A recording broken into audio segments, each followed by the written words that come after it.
7 taon ng pawis at dugo ang iginugol ko para itayo ang imperyo mo, Anton. Habang nakaluhod akong nagkukuskus ng sahig para sa ina mo, nakahiga ka sa marangyang kama sa kabilang dulo ng mundo kasama ang iyong kabit. Wala kang kwenta at pabigat lang, Clara. Iyan ang huling sabi mo, ngunit nagkakamali ka. Ngayong araw, tatalikuran ko ang pagiging martir. Handa ka na bang magmakaawa sa impyernong ikaw mismo ang gumawa? 7 taon ng pawis at dugo ang iginugol ko para itayo ang imperyo mo, Anton. Habang nakaluhod akong nagkukuskus ng sahig para sa ina mo, nakahiga ka sa marangyang kama sa kabilang dulo ng mundo kasama ang iyong kabit. Wala kang kwenta at pabigat lang. Iyan ang huling sabi mo. Ngunit nagkakamali ka. Ngayong araw, tatalikuran ko ang pagiging martir. Handa ka na bang magmakaawa sa impyernong ikaw mismo ang gumawa? Anton, babe. Kailan mo ba iiwan yung asawa mong walang kwenta? Ang dami ko nang gustong bilhin sa Melbourne at saka nakakasawa na kasing magtago. Pabigat lang naman siya sa buhay mo, di ba? Pabayaan mo na. Yung babaeng yon, Vanessa, wala naman siyang alam gawin kundi maglinis ng bahay at maglingkod kay mama. Malapit na tayong umalis. Konting tiis na lang, ibibigay ko sa iyo ang buong mundo. Ang mga salitang iyon ay nagmula sa isang lumang cellphone na nakalimutang ilak ni Anton sa ibabaw ng kama. Sa kabilang dulo ng silid, nakatayo si Clara sa harap ng plansahan. Ang kanyang kanang kamay na may sariwa pang paso mula sa tumalsik na mantika dahil sa pagluluto ng paboritong ulam ng kanyang biyenan ay mahigpit na nakahawak sa mainit na plansa. Maingat niyang pinapatag ang bawat gusot sa mamahaling silk na polo ng kanyang asawa. Ang polong ito ang isusot ni Anton bukas para sa kanilang ika-7 anibersaryo. Isang anibersaryo na inakala niyang magiging masaya at puno ng pagmamahal. Walang luhang tumulo mula sa mga mata ni Clara. Walang hiyaw na lumabas sa kanyang lalamunan. Ngunit sa loob-loob niya, tila gumuho ang buong mundo na maingat niyang itinayo at inalagaan. Ang hangin sa silid ay biglang naging mabigat na tila sumasakal sa kanyang leeg. Unti-unting nawalan ng lakas ang kanyang mga daliri.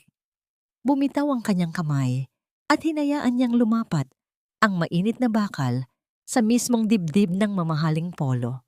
Nagsimulang mangamoy ang nasusunog na tela, isang mapait at masangsang na usok na pumuno sa hangin. Ngunit hindi inalintana ni Clara ang init. Mas sinusunog siya ng katotohanang katatapos lang niyang marinig. 7 taon ng pag-aalaga, 7 taon ng pag-intindi, paglimot sa sariling pangarap, at pagbaba ng kanyang pagkatao para lamang maiangat ang lalaking pinangakuan niya sa harap ng altar. Lahat ng yon ay nauwi lamang sa salitang pabigat.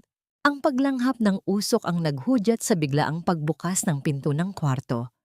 Pumasok si Anton na nakasuot ng maayos na damit pang opisina. Agad na kumunot ang kanyang noo nang makita ang umuusok na polo sa ibabaw ng plansahan. Mabilis siyang lumapit at hinablot ang saksakan ng plansa. Sa halip na tanungin kung nasaktan ba ang kanyang asawa, ang unang lumabas sa kanyang mga labi ay matutulis na panunumbat. Ano ba naman iyan, Clara? Ang mahal-mahal ng polong kahiyan, sinunog mo lang. Hindi ka na nga nagtatrabaho, puro gastos lang ang alam mo. Tapos simpleng pagpaplansa lang hindi mo pa magawa ng maayos. Nanatiling nakatayo si Clara, tila isang rebultong yelo. Nakatingin lamang siya sa mukha ng lalaking minahal niya ng buong puso. Ang mukhang dati ay nagbibigay sa kanya ng kapayapaan tuwing gabi. Ngayon ay tila suot na lamang ang isang makapal na maskara ng kasinungalingan. Nang mapansin ni Anton ang kakaibang pananahimik at panlalamig ng kanyang asawa, agad nagbago ang kanyang timpla. Ang galit ay biglang napalitan ng pilit na lambing, isang nakasanayang paraan ng pagmamanipula na ngayon lang lubos na naunawaan ni Clara. Ibinaba ni Anton ang kanyang boses at lumapit upang yakapin ang asawa. Sorry, hon, nabigla lang ako. Pagod lang ako sa dami ng problema sa opisina. Gusto ko lang namang maging perpekto ang itsura ko para sa anniversary dinner natin bukas. Mahal na mahal kita. Alam mo yan, 'di ba? Lahat ng paghihirap ko para sa future natin. Sa loob ng yakap na yon, walang naramdamang init si Clara. Ang mga bisig na nakapulupot sa kanyang balikat ay tila mga kadenang may tinik na unti-unting sumusugat sa kanyang kaluluwa. Dahan-dahan niyang itinago ang kanyang magaspang at may pasong mga kamay sa likuran, isang nakasanayang kilos ng pagtatago ng kanyang mga imperpeksyon upang hindi mapahiya ang asawa. Ngunit ngayon, isa itong tahimik na pagtanggi. Hindi niya hahayaang mahawakan ng lalaking ito ang mga kamay na nagpakahirap para sa kanya. Sa pagitan ng balikat ni Anton, dumapo ang paningin ni Clara sa bulsa ng coat na nakasampay sa silya sa di kalayuan. Kanina, bago niya simulan ang pagpaplansa, may nakita siyang isang nakatupong papel doon. Isang tiket sa eroplano papuntang Melbourne, nakapangalan kay Anton at sa isang Vanessa. Inakala niyang isa itong pagkakamali ng travel agency. Pinilit niyang bulagin ang sarili. Ngayon, malinaw na ang lahat. Walang future para sa kanilang dalawa. Ang hinaharap na tinutukoy ni Anton ay para sa kanya at sa kanyang kabit. Ibinaba ni Clara ang kanyang paningin. Ang gintong singsing sa kanyang palasingsingan ay patuloy na kumikislap sa ilalim ng ilaw ng kwarto. Ngunit ang bigat nito ay tila pumipilipit sa kanyang mga buto. Habang patuloy na bumubulong ng mga matatamis na kasinungalingan si Anton sa kanyang tainga, tila umuulit sa isipan ni Clara ang amoy ng nasusunog na tela. Isang malamig at matalim na tanong ang patuloy na umaalingaw-ngaw sa kanyang isipan. Sino ba talaga ang lalaking kasiping ko gabi-gabi at paano ko wawasakin ang mundong ipinangako niya sa iba gamit ang sarili kong dugo at pawis? Ang malamig at tahimik na umaga ay binabasag lamang ng marahas na pagdampi ng mga kubyertos sa porselanang plato. Sa kabisera ng mahabang hapagkainan, nakaupo si Doña Carmen, ang biyena ni Clara, na ang paningin ay tila mga patalim na handang humiwa sa anumang pagkakamali ng kanyang manugang. Nakatayo lamang si Clara sa isang gilid, tahimik na naghihintay ng utos. Suot ang isang kupas na duster na malayo sa imahe ng isang asawa ng matagumpay na negosyante. Ano ba naman itong kape mo, Clara? Laging matabang, parang ang buhay mo. Panimula ni Doña Carmen habang padabog na ibinababa ang tasa. At narinig ko kay Anton ang ginawa mo kagabi. Sinunog mo ang paboritong polo ng anak ko. Wala ka nangang ambag sa bahay na ito, puro ka paperwisyo. 7 taon na, Clara. 7 taon na kayong kasal pero ni isang apo, hindi mo pa rin mabigay sa akin. Paano magmamana ng negosyo si Anton kung ang asawa niya ay baog? Ang bawat salita ng matanda ay tila laso na unti-unting gumagapang sa ugat ni Clara. Nakagat niya ang kanyang ibabang labi upang pigilan ang pag-igkas ng anumang sagot. Isang mabigat na bukol ang bumara sa kanyang lalamunan.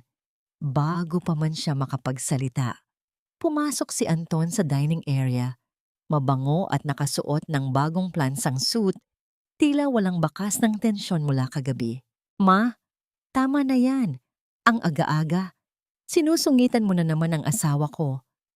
Malumanay na saway ni Anton habang nauupo at humihigop ng kape, ngunit habang nagpapanggap itong tagapagtanggol sa ibabaw ng mesa, nakita ng mga mata ni Clara ang ginagawa ng mga kamay nito sa ilalim. Mula sa kanyang pwesto, aninag ni Clara ang liwanag mula sa cellphone ni Anton. Mabilis ang pagtipan ng mga daliri nito sa isang banking application. Isang malaking halaga ang kinukumpirma nito para ipadala sa isang account na hindi pamilyar kay Clara. Isang patagong nanggiti ang sumilay sa labi ng kanyang asawa nang lumabas ang salitang transfer successful. Kinakampihan mo na naman niyang asawa mo, Anton. Pagmamaktol ni Doña Carmen, ngunit may kahalong pag-iinarte. Sinasabi ko lang naman ang totoo. At saka, Clara, baka naman pwede mo nang ibenta yung natitirang lupa ng mga magulang mo sa probinsya. Kailangan ng anak ko ng karagdagang pondo para sa expansion ng negosyo. Kesa naman nakatiwangwang lang iyon doon, pakinabangan mo naman ang sarili mo rito sa pamilya natin. Habang pinakikinggan ang mga planong yon, dahan-dahang yumuko si Clara upang punasan ang mesa. Maingat niyang pinulot ang mga butil ng kanin na sinadyang ikalat ng kanyang biyenan sa gilid ng plato nito. Sa bawat butil na kanyang kinukuha, tila kinukuha rin niya ang mga piraso ng kanyang natitirang dignidad. Gusto niyang isigaw na ang negosyong pinagmamalaki nila ay itinayo gamit ang pera ng kanyang mga namayapang magulang, ngunit pinili niyang magpakumbaba. Nilunok niya ang luhang nagbabadyang tumulo. Pagkatapos ng almusal, inihanda ni Clara ang briefcase ni Anton hanggang sa pinto. Humarap sa kanya ang asawa at ginawaran siya ng isang magaang halik sa noo. Isang halik na dati ay nagbibigay sa kanya ng lakas, ngunit ngayon ay nag-iiwan ng pandidiri. Kailangan kong mag-double time sa opisina ngayon, Hon. May mga malalaking investors kaming kailangang i-meet. Malambing na wika ni Anton habang inaayos ang kanyang kurbata. Huwag mo nang pansinin si Mama. Alam mo namang mahal na mahal kita, di ba? Lahat ng paghihirap kong ito para sa ating dalawa. Kaya sana, huwag ka nang mag-isip ng kung ano-ano at maging mabuting asawa ka na lang dito sa bahay. Ako na ang bahala sa lahat. Umalis si Anton. Nag-iwan ng mga salitang dinisenyo upang kulungin si Clara sa isang kwarto ng pagkonsensya at pagdududa sa sarili. Nang makalabas ang sasakyan sa gate, napansin ni Clara na naiwan ni Anton ang kanyang paboritong tumbler ng kape sa isang silya sa garahe. Dala ng nakasanayang pagiging asawa, dali-dali niya itong kinuha at sinundan ng sasakyan na huminto pansamantala sa labas ng gate para bumili ng dyaryo. Binuksan niya ang pinto sa gilid ng pasahero upang ilagay sana ang tumbler. Ngunit pagyuko niya, may isang maliit na bagay na kumislap sa siwang ng upuan. Kinuha niya ito. Isang hikaw na diamante. Hindi yun sa kanya. Wala siyang ganoong mamahaling alahas dahil matagal na niyang isinangla ang kanyang mga palamuti para sa negosyo ni Anton. Hawak ang hikaw na pilit bumaon sa kanyang palad. Nakaramdam siya ng matinding pagkahilo. Kasabay nito, mula sa bukas na bintana ng ikalawang palapag ng bahay, narinig niya ang boses ni Doña Carmen na may kausap sa telepono. Oo, siguraduhin mong inaalagaan mo ng mabuti ang sarili mo dyan. Excited na akong makita at mayakap ang apo ko. Ibigay mo lahat ng resibo kay Anton para mabayaran ang mga vitamins mo. Bumilis ang tibok ng puso ni Clara. Ang mundo niya ay tila huminto sa pag-ikot, ngunit patuloy na bumabagsak. Maya po na hinihintay ang kanyang biyenan. May kabit na binibigyan ng milyones ang kanyang asawa. At siya, narito, namumulot ng mumo at nagpaplano pang bentahin ang huling alaala ng kanyang mga magulang. Bumalik siya sa loob ng bahay, umakyat sa madilim na bahagi ng kanyang kwarto at isinara ang pinto. Tinitigan niya ang diamanteng hikaw na nasa kanyang nanginginig na palad. Hindi na siya pwedeng magbulag-bulagan. Kinuha niya ang kanyang lumang telepono at naghahanap sa listahan ng mga pangalan. Huminto ang kanyang daliri sa isang numerong 7 taon na niyang hindi tinatawagan. Gabriel. Ang matalik na kaibigan mula sa unibersidad, ang lalaking naging tanyag na abogado na minsan ay nangakong tutulungan siya kung sakaling saktan siya ng mundo. Umilaw ang screen ng telepono, nagbibigay ng kakaibang liwanag sa madilim na kwarto. Tiningnan niya ang pangalan ni Gabriel habang ang dibdib niya ay nanisikip sa takot at pag-asa. Handa na ba siyang simulan ang giyerang ito? Hindi ko akalain na ang huling hininga ng aking dignidad ay ibubuhos ko sa harap ng isang taong matagal ko nang kinalimutan dahil sa maling akala. Sa bawat hakbang ni Clara, patungo sa mataas at marangyang gusali sa gitna ng Makati, tila ba bumibigat ang kanyang binti. Ang kanyang lumang suot at ang pagod na mukha ay malayo sa kinang ng mga taong nakakasabay niya sa elevator. Nang tumigil ang tanso sa numerong palapag ng opisina ni Gabriel, sandaling napatigil si Clara. Huminga siya ng malalim, pilit na pinapakalma ang mabilis na tibok ng kanyang puso. Pagbukas ng pinto ng opisina, bumungad sa kanya ang isang silid na puno ng mga aklat at ang amoy ng sariwang kape. Doon, sa likod ng isang malaking mesa, nakaupo si Gabriel. Sa paglipas ng 7 taon, ang dating payat na binata na kasama ni Clara sa universidad ay isa na ngayong ganap na lalaki. May tindig na kagalang-galang at mga matang nagpapahiwatig ng talino at karanasan. Sa sandaling magtama ang kanilang mga paningin, tumayo si Gabriel. Hindi siya nakapagsalita agad. Ang kanyang mga mata ay rumesperado sa gulat, bago unti-unting napalitan ng isang malalim na pait at awa nang makita ang kalagayan ng babaeng minsan niyang pinangarap. Clara, ang boses ni Gabriel ay mababa at puno ng pag-aalala. Agad siyang lumapit at inalalayan ang nanginginig na si Clara patungo sa isang malambot na silya. Wala pang nasasabi si Clara, ngunit ang kanyang mga balikat ay nagsimula ng mayanig. Kumuha si Gabriel ng isang baso ng mainit na tsaa at inilagay ito sa harap niya. Hindi niya pinilit na magsalita ang babae. Nanatili lamang siyang nakatayo sa tabi nito. Ang kanyang presensya ay tila isang matibay na pader na nagbibigay ng proteksyon sa isang sugatang ibon. Nang sa wakas ay tumulo ang mga luha ni Clara, hindi ito ang luhang may kasamang hagulgol. Ito ay ang tahimik na pag-agos ng 7 taong dusa na ngayon lamang nakahanap ng labasan. Gabriel, wala na akong mapuntahan, bulong ni Clara, habang ang kanyang boses ay tila napupunit sa gitna ng kanyang lalamunan. Ang lahat ng pinaghirapan ko, ang lahat ng ibinigay ko, wala palang halaga sa kanya.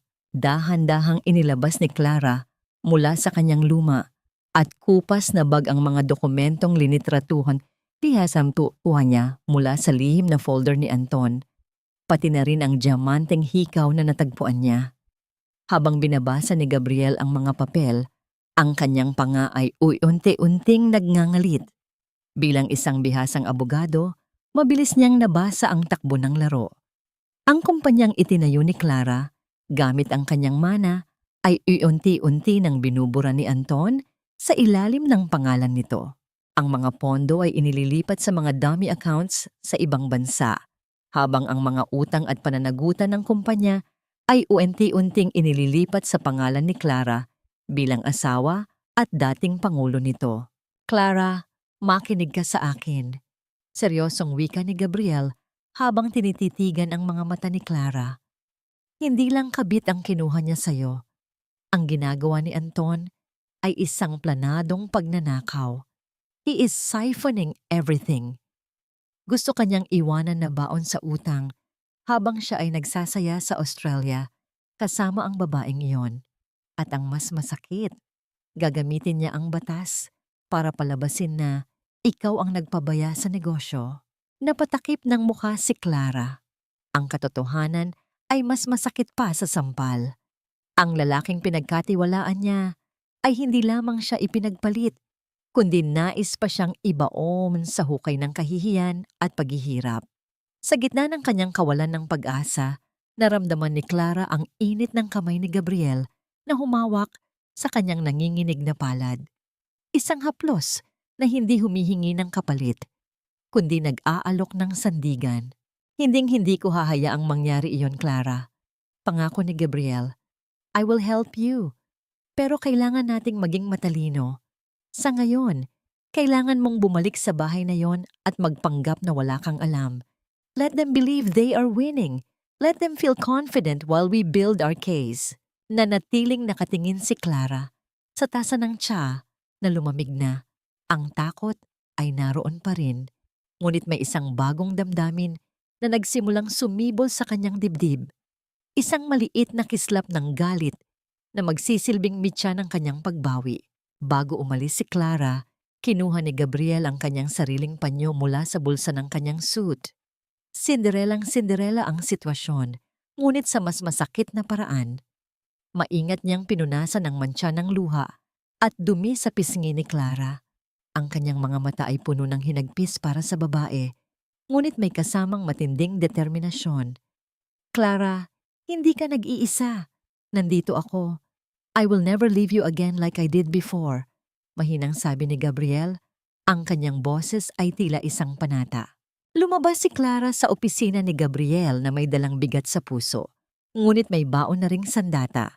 Ngunit pag-uwi niya sa kanilang bahay, bumungad sa kanya si Anton na may hawak na isang itim na envelope. Ang nangiti nito ay mas matamis kaysa sa karaniwan. Isang ngiting tila nagbabadya ng isang katapusan. Hon, may surprise ako sa'yo. Masayang sabi ni Anton habang iniabot ang envelope.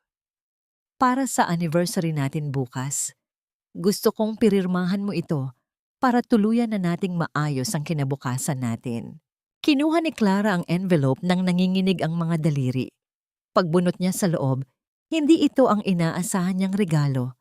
Isang dokumento ito ng voluntaryong pagsuko ng lahat ng kanyang ari-arian bilang garantiya sa isang bagong loan na kinuha ni Anton. Isang loan na nagkakahalaga ng 20 milyong piso.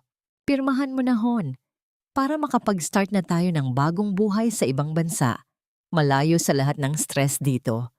Muling panghihikayat ni Anton. Ang kanyang mga mata ay tila nagniningning sa kasakiman habang hinihintay ang pagdampi ng pluma ni Clara sa papel. Ang bawat kislap ng tinta sa papel na ito ay tila mga patak ng dugo mula sa aking sariling mga ugat na dahan-dahang sasaid sa aking huling hininga. Nakatitig si Clara sa dokumentong nasa harap niya. Ang mga numero, 20 milyong piso, ay tila mga higanting anino na gustong lumamon sa kanya. Sa likod niya, naramdaman niya ang presensya ni Anton. Ang mga kamay nito ay dahan-dahang pumatong sa kanyang balikat, isang haplos na dati ay nagpapakalma sa kanya. Ngunit ngayon, ay nagpaparamdam ng matinding pandidiri na tila may malamig na ahas na gumagapang sa kanyang balat. Sige na, Hon. Pirmahan na mo na. Para sa atin din ito. Kapag na-approve ang loan na ito, lilipad na tayo pa Australia. Doon tayo magsisimula ng bagong buhay, malayo sa ingay ng Maynila, malayo sa pagod. Isang pirma lang, Clara, at magiging malaya na tayo. Bulong ni Anton. Ang boses nito ay puno ng mapanlinlang na tamis.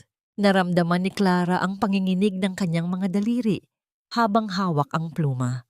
Gusto niyang isigaw ang lahat ng alam niya. Gusto niyang itanong kung bakit kailangang siya ang sumalo sa utang na ito, habang ang perang makukuha ay gagamitin lamang ni Anton para sa marangyang buhay kasama ang kanyang kabit. Ngunit naalala niya ang bilin ni Gabriel. Kailangan mong maging matatag. Huwag kang magpapakita ng kahit anong emosyon na magbibigay ng hinala sa kanya. Humitit ng malalim si Clara. Dahan-dahan niyang binitawan ang pluma na gumulong sa ibabaw ng mesa at lumikha ng isang mahinang tunog sa katahimikan ng silid. Anton, nahihilo ako. Mahinang sabi ni Clara. Bigla na lang nagdilim ang paningin ko. Siguro dahil sa pagod sa gawaing bahay kanina. Pwede bang bukas ko na lang basahin at piririrmahan ito? Gusto ko lang munang humiga. Saglit na kumunot ang noo ni Anton. Baka sa kanyang mga mata ang pagkadismaya. Ngunit agad din itong napalitan ng pekeng pag-aalala. Ganoon ba? Sige, Hon. Magpahinga ka muna. Pero kailangang mapirmahan ito bukas ng umaga, ha? Para maihabol ko sa bangko bago ang flight ko sa Makalawa. Tumango si Clara at dahan-dahang tumayo. Pagpasok niya sa banyo, agad niyang isinara ang pinto at doon ay napasandal siya sa pader. Ang kanyang puso ay tila gustong kumawala sa kanyang dibdib. Binuksan niya ang gripo at hinayaang umagos ang tubig. Ang tunog nito ay nagsilbing tabing sa kanyang mga mahinang hikbi na hindi niya mapigilan. Tumingin siya sa salamin. Ang babaeng nakatingin sa kanya ay hindi na ang masayahin at mapagmahal na si Clara. Ang mukhang iyon ay napalitan na ng isang babaeng puno ng sugat, ngunit may apoy ng determinasyon sa kanyang mga mata. Sa gitna ng kanyang panginginig, kinuha ni Clara ang kanyang cellphone mula sa bulsa ng kanyang duster. Mabilis niyang tinext si Gabriel tungkol sa dokumento ng loan. Hindi nagtagal, nag-vibrate ang kanyang telepono. "Huwag mong pirirmahan, Clara. Ano mang mangyari, huwag mong ilalapat ang panulat mo sa papel na yon. Ipapaliwanag ko sa iyo bukas kung bakit. Mag-ingat ka." Ang reply ni Gabriel. Ang simpleng mensahe na yon ay nagsilbing lunas sa kanyang nagkakawatak-watak na kalooban. Sa gitna ng kadiliman ng kanyang bahay, ang salita ni Gabriel, ang kanyang tanging gabay. Kinaumagahan, habang nagluluto si Clara ng almusal, narinig niya ang boses ni Anton na kausap sa telepono sa balkonahe. Maingat siyang lumapit. Ang kanyang mga hakbang ay walang tunog sa ibabaw ng tiles. "Oh, Vanessa, handa na ang lahat. Huwag kang mag-alala. Hindi niya mahahalata.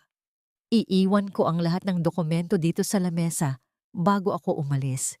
Pagbalik ko mula sa airport, wala na tayong iintindihin. One-way ticket lang ang binili ko para sa akin. At alam mo namang hindi siya makakasunod dahil baon na siya sa utang na hindi niya mababayaran. Hayaan nating mabulok ang pamilya ko dito habang nagsasaya tayo sa Melbourne." Ang mga salitang iyon ay tila mga punyal na paulit-ulit na itinatarak sa likod ni Clara. One-way ticket. Iiwanan siyang mag-isa sa gitna ng gulo. At higit sa lahat, ang turing ni Anton sa sariling pamilya, pati na sa kanyang ina na si Doña Carmen, ay mga gamit lamang na pwedeng itapon kapag wala ng pakinabang. Bumalik si Clara sa kusina. Ang kanyang mukha ay tila naging bato. Nang pumasok si Anton para kumain, nakangiti pa rin ito, tila walang kasalanang ginagawa. Ngunit sa pagkakataong ito, hindi na nagpanggap si Clara na mahina. "Anton, nasaan na yung dokumento? Pipirmahan ko na," sabi ni Clara sa isang malamig na tono. Nanlaki ang mga mata ni Anton sa tuwa. "Talaga, Hon?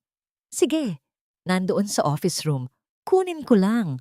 Ngunit bago pa man makahakbang si Anton, biglang narinig ang malakas na katok sa kanilang pintuan. Hindi ito ang karaniwang katok ng isang bisita.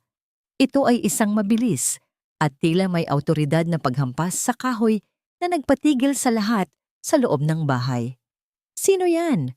Nakakunot noong tanong ni Anton. Pagbukas ng pinto, hindi isang tao ang pumasok, kundi dalawang lalaking nakasuot ng barong at may dalang mga legal na dokumento. At sa likod nila, dahan-dahang pumasok si Gabriel. Ang kanyang mga mata ay diretsong nakatingin kay Anton, habang ang isang kamay niya ay protektadong nakapatong sa balikat ni Clara. "Anton Santos, kami ay mula sa legal office na kumakatawan sa tunay na may-ari ng lupang kinatatayuan ng kumpanya mo.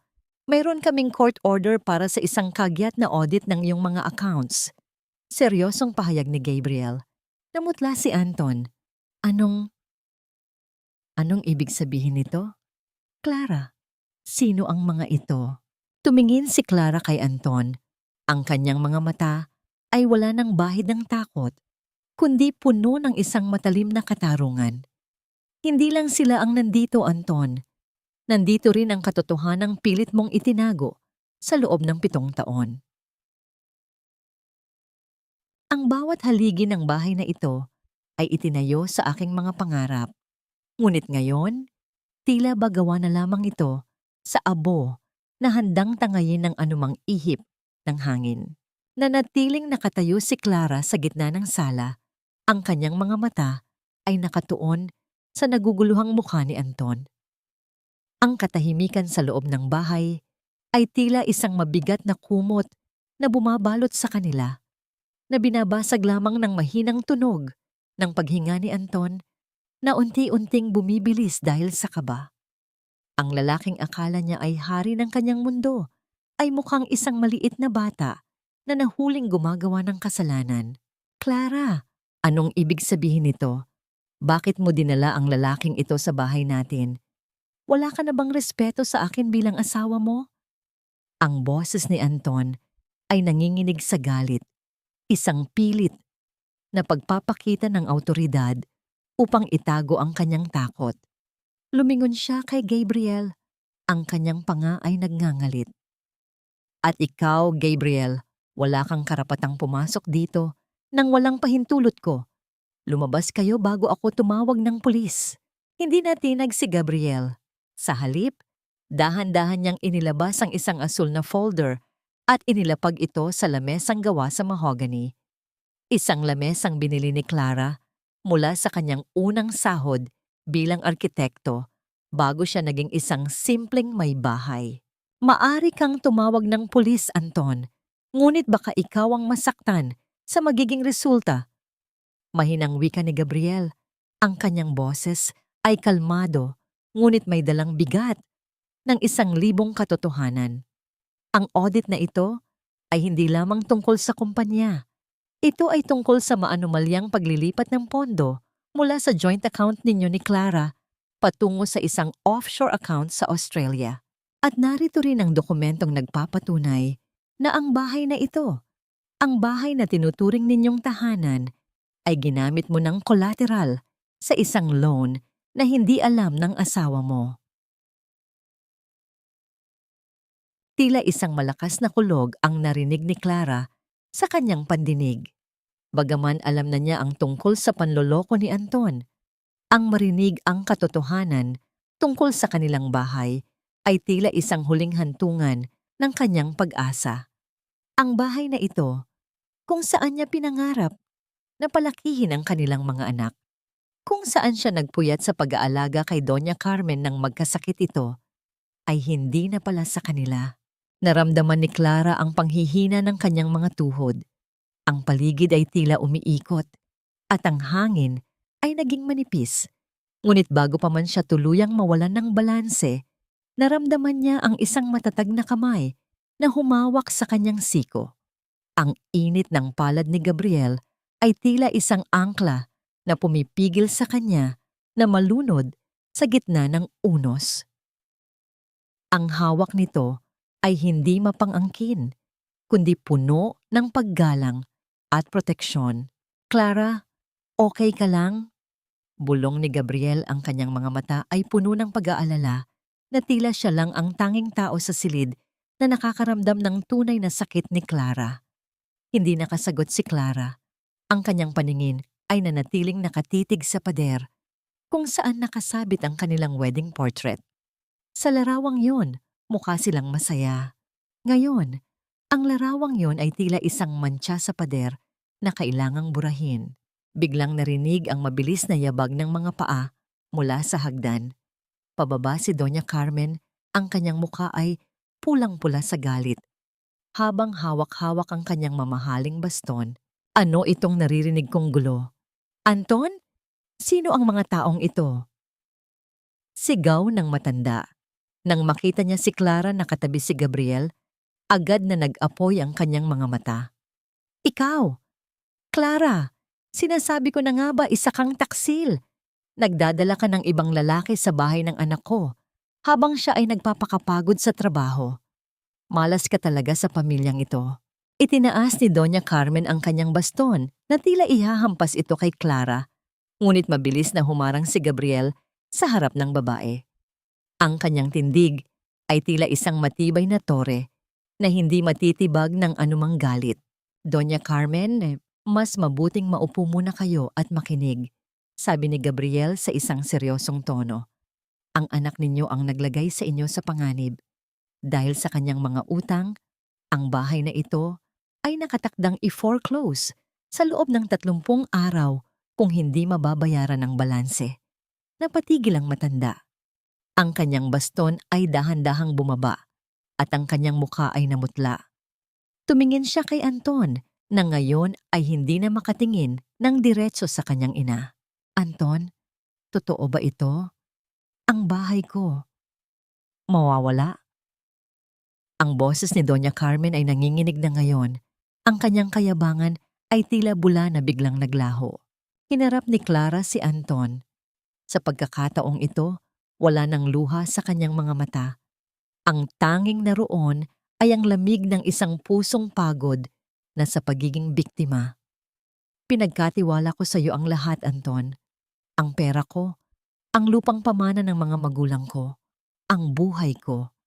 Pero pati ba naman ang bubong sa itaas ng ulo ng nanay mo, isusugal mo para lang sa babaeng iyon? Wala kang alam, Clara. Ginagawa ko ito para sa atin. Sigaw ni Anton, isang huling pagtatangka na ibalik ang sisi sa asawa. Kung hindi ka sana naging napakahina at walang kwenta sa negosyo, hindi ko kailangang gawin ito. Lalong hinigpitan ni Gabriel ang pagkakahawak sa folder. Tama na ang paninisi, Anton. Ang audit ay magsisimula ngayon at bawat sentimo na kinuha mo kay Clara ay hahanapin namin. Habang nagsisimulang maghalughog ang mga tauhan ni Gabriel sa mga dokumento sa opisina ni Anton, dinala ni Gabriel si Clara sa balkonahe upang makalanghap ng sariwang hangin. Doon, sa ilalim ng malamig na simoy ng hangin, nanatiling tahimik si Clara. Clara, pasensya na kung kailangang maging ganito kabilis ang lahat. Mahinang sabi ni Gabriel habang nakatayo sa tabi niya, na may sapat na distansya upang hindi siya mailang, ngunit malapit sapat upang maramdaman ang kanyang suporta. Salamat, Gabriel, bulong ni Clara. Kung hindi dahil sa'yo, baka hanggang ngayon ay naniniwala pa rin ako sa mga kasinungalingan niya. Kinuha ni Gabriel ang kanyang cellphone nang ito ay mag-vibrate. Binasa niya ang isang mensahe at ang kanyang muka ay lalong naging seryoso. Tumingin siya kay Clara, ang kanyang mga mata ay tila may gustong sabihin na mas malalim pa sa mga dokumentong kanilang hawak. Clara, may isa pa kaming natuklasan, sabi ni Gabriel. Ang account na pinaglilipatan ni Anton ng pera sa Australia. Hindi lang ito nakapangalan kay Vanessa, may isa pang pangalan na kasama doon. Isang pangalan na mas malapit sa pamilya ninyo kaysa sa inaasahan mo. Napatigil ang paghinga ni Clara. Sino pa ang maaaring kasabwat ni Anton sa pagtatraidor sa kanya? Sino pa ang taong pinagkatiwalaan niya na may hawak din ng punyal sa kanyang likuran? Elena? Kahit ikaw, Elena, nagawa mo akong saksakin sa likod matapos ang lahat ng ginawa ko para sa pamilya mo. Ang tanong na yon ay lumabas mula sa nanginginig na mga labi ni Clara habang hawak niya ang isang lumang litrato nilang dalawa ni Elena, ang kanyang pinsan at pinakamatalik na kaibigan mula pagkabata. Sa litratong yon, magkayakap silang dalawa, puno ng ngiti at mga pangarap. Ngunit sa dokumentong hawak ni Gabriel, ang pangalan ni Elena ay malinaw na nakasulat bilang co-signatory sa bank account na ginagamit ni Anton sa Australia. Si Elena ang naglalakad ng lahat ng papeles doon habang si Clara ay narito sa Pilipinas, nagsisikap na itaguyod ang kumpanya at ang pamilya ni Anton. Ang paligid ni Clara ay tila biglang nawalan ng kulay. Ang huni ng mga ibon sa labas ng kanilang bahay ay tila naging mga boses na nagtatawanan at nanunukso sa kanyang kamangmangan. Naramdaman niya ang matinding paninikip ng kanyang dibdib na tila may isang malaking bato na dahan-dahang dumidikit sa kanyang puso hanggang sa hindi na siya makahinga. Ang bawat tibok ng kanyang puso ay nagdudulot ng hapdi na tila babawat bahagi ng kanyang pagkatao ay unting hinihiwa ng isang balaraw na gawa sa katotohanan. Gaano pa ba karami ang mga taong nagpapanggap na nagmamahal sa kanya habang hinihintay lamang ang pagkakataong siya ay tuluyang bumagsak? Clara, huminga ka ng malalim. Huwag mong hayaang talunin ka ng galit sa sandaling ito, mahinang paalala ni Gabriel. Ang kanyang boses ay tila isang malambot na kumot na bumabalot sa nagngingit-ngit na damdamin ni Clara. Hindi lumayo si Gabriel. Nanatili siyang nakatayo sa likuran ni Clara. Ang kanyang anino ay nagbibigay ng proteksyon laban sa mapanghusgang tingin ng mundo. Sa gitna ng tensyon, pumasok si Doña Carmen sa silid. Ang kanyang mukha ay puno ng pagkukunwari. Tila ba siya ang biktima sa lahat ng nangyayaring ito? Ngunit napansin ni Clara ang isang bagay. Ang leeg ng matanda ay wala na ang suot nitong kwintas na perlas. Isang kwintas na hindi sa kanya, kundi isang pamana mula sa ina ni Clara na ipinahiram lamang niya rito noong nakaraang buwan dahil sa pagpupumilit ng matanda. Bakit kayo nakatingin sa akin? Wala akong alam sa mga sinasabi ninyong account. Sigaw ni Doña Carmen habang pilit na itinatago ang kanyang nanginginig na mga kamay sa likod ng kanyang baston. At ikaw, Clara, huwag mo akong tignan ng ganyan. Utang na loob mo sa amin ang lahat ng tinatamasa mo ngayon. Hindi kumibo si Clara. Sa halip, kinuha niya ang kanyang cellphone at binuksan ang social media account ni Vanessa, ang kabit ni Anton. Isang bagong post ang bumungad sa kanya.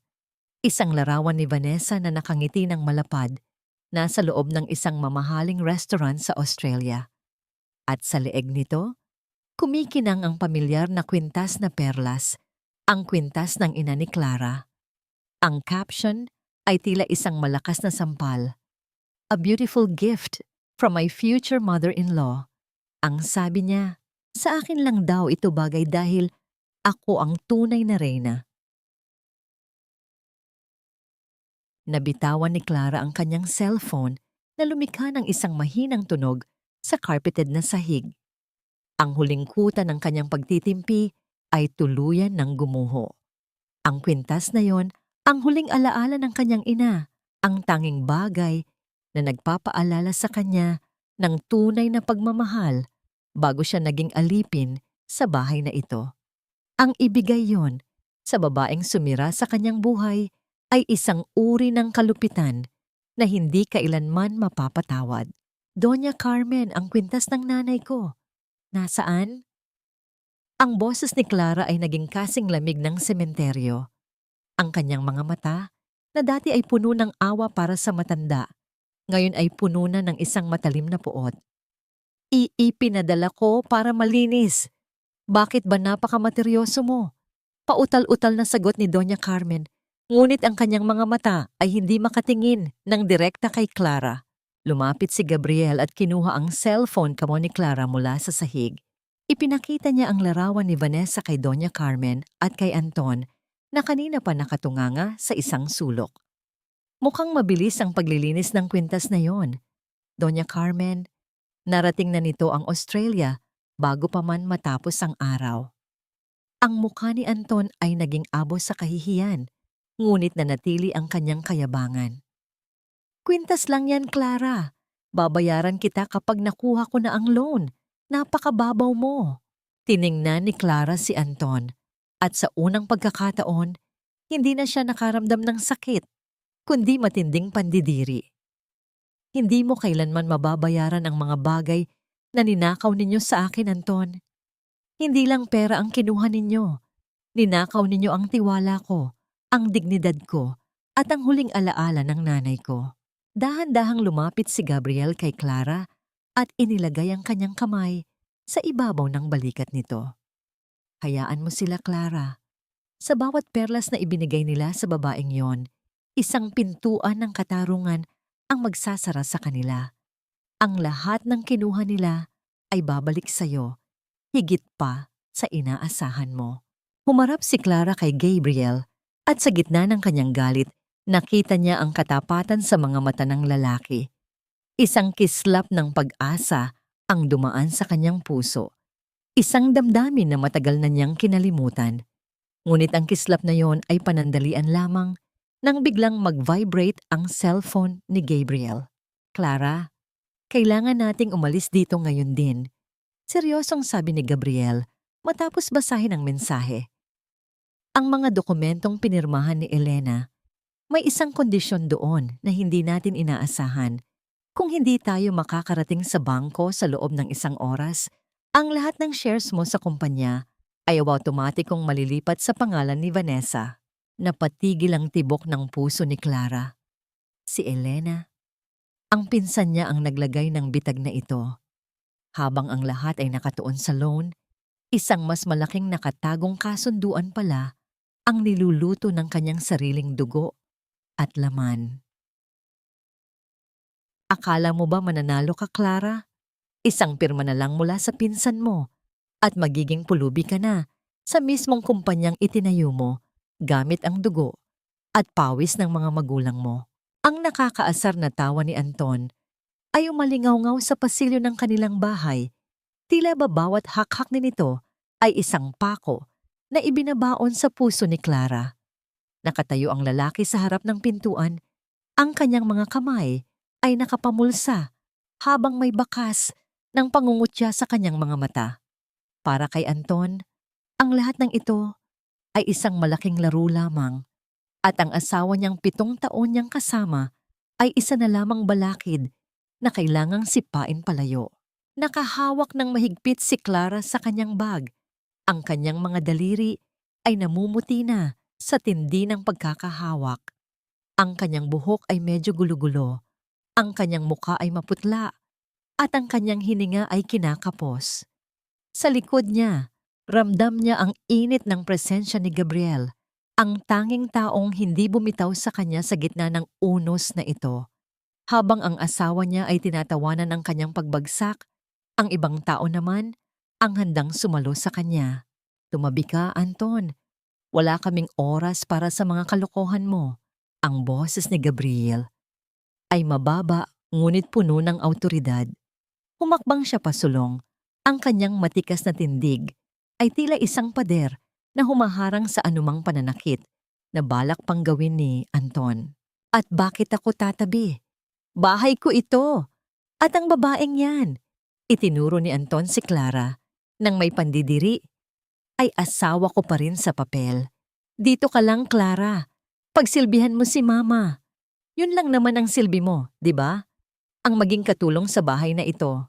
Naramdaman ni Clara ang matinding paninikip ng kanyang dibdib. Ang bawat salita ni Anton ay tila isang malamig na kamay na sumasakal sa kanyang puso.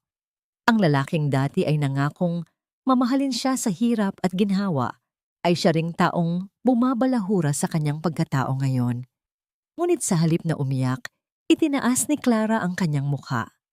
Ang sakit ay naroon pa rin, ngunit may kasama na itong isang matalim na determinasyon.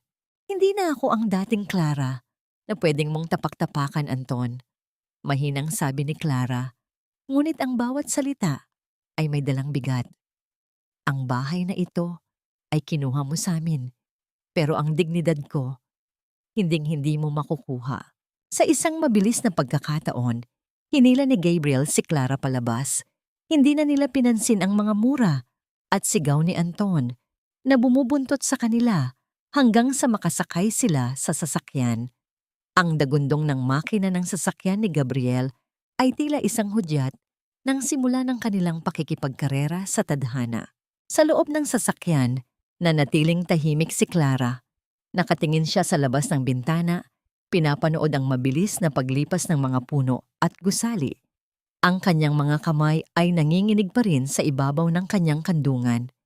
Napansin ito ni Gabriel habang ang isa niyang kamay ay nasa manibela. Ang isa naman ay dahan-dahang lumapit at panandali ang hinawakan ang nanginginig na kamay ni Clara. Huminga ka, Clara. Makakarating tayo bago magsara ang bangko. Hindi ko hahayaang makuha nila ang huling alaala ng mga magulang mo. Malumanay na sabi ni Gabriel. Ang kanyang hawak ay panandalian lamang, isang magaan na pisil na tila nagsasabing hindi siya nag-iisa, ngunit sapat na yon upang pakalmahin ang nagngingit-ngit na damdamin ni Clara. Nang makarating sila sa tapat ng malaking gusali ng bangko, halos tumalon si Clara palabas ng sasakyan. Ngunit sa pagpasok nila sa lobby, tila tumigil ang pag-ikot ng mundo para sa kanya. Doon, sa tapat ng counter ng mga manager, nakatayo si Elena, ang kanyang pinsan. Nakasuot ito ng isang marangyang damit. Ang kanyang buhok ay maayos na maayos at may hawak siyang isang folder na puno ng mga dokumento.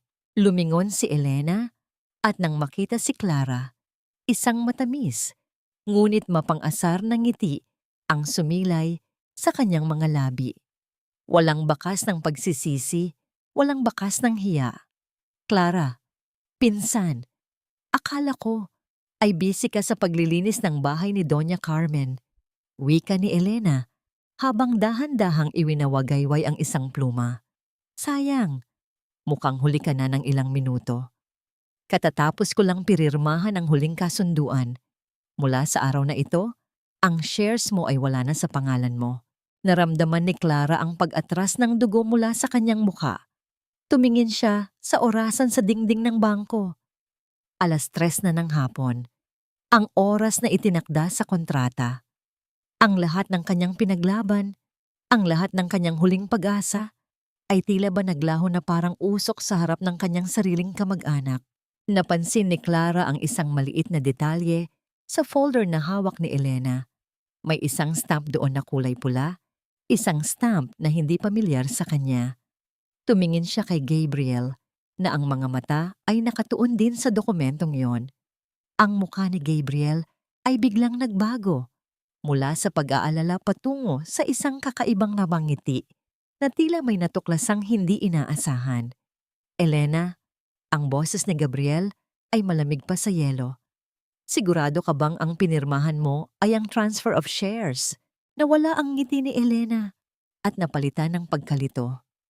Anong ibig mong sabihin? Ito ang ibinigay sa akin ni Anton. Dahan-dahang lumapit si Gabriel at may kinuha mula sa kanyang sariling bag.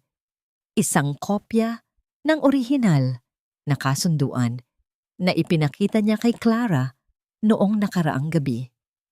Ang hindi alam ni Anton, may isang clause sa bylaws ng kumpanya na tanging si Clara lamang ang nakakaalam.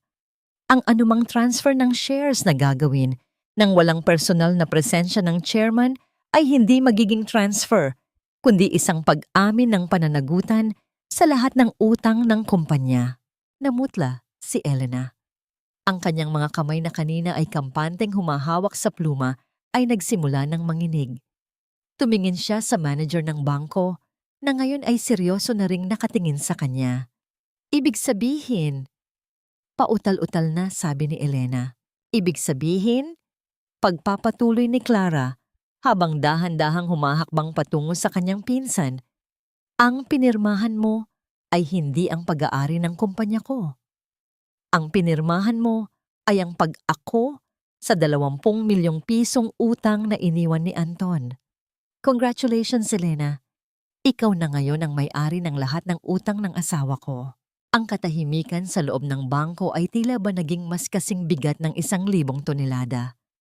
Ang mga mata ni Elena ay nanlaki sa tindi ng takot, habang si Clara ay nakatayo doon, hindi bilang isang biktima, kundi bilang isang babaeng handa nang bawiin ang lahat.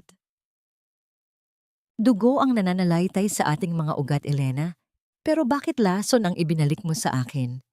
Ang boses ni Clara ay mahina. Halos isang bulong na lamang sa gitna ng malawak at malamig na lobby ng bangko. Ngunit bawat salita ay tila may bigat ng isang hatol. Nakatingin siya sa kanyang pinsan na ngayon ay nakaluhod na sa makintab na tiles. Ang folder na kanina ay hawak ni Elena nang may labis na pagmamayabang ay nakakalat na sa sahig.